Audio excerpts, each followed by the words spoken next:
Every new environment, every new place to go requires a new vehicle.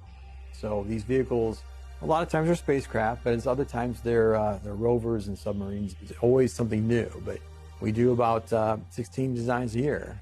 Our mantra is, based on physics. There could be new technologies that need to be developed. We try to infuse those into our design, but it's still something that is based on physics. There are so many different spheres of expertise that go into designing a new spacecraft, like propulsion, materials, and software, and they're all woven in simultaneously during the development process. Imagine something flying through space has to have, obviously, a structure to it.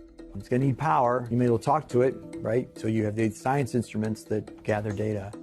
So you got to send back the data with a communication system. We have to have some kind of radiator, some thermal system to keep us at the right temperature so things don't get too hot, things don't get too cold. Of course, propulsion to get us to stop or start or go wherever we're going to go. Finally, trajectories. So how do we get to there and get back again? Ultimately, though, we want to lay this whole thing out so we have a computer configuration.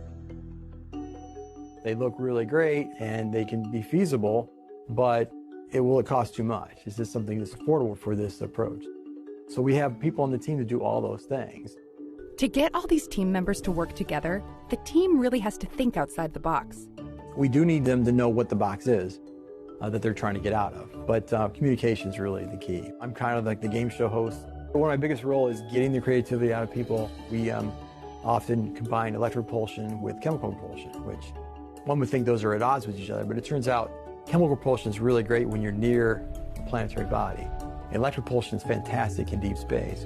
The technologies were already there, but how do you combine those together in a new way? So that's the creativity.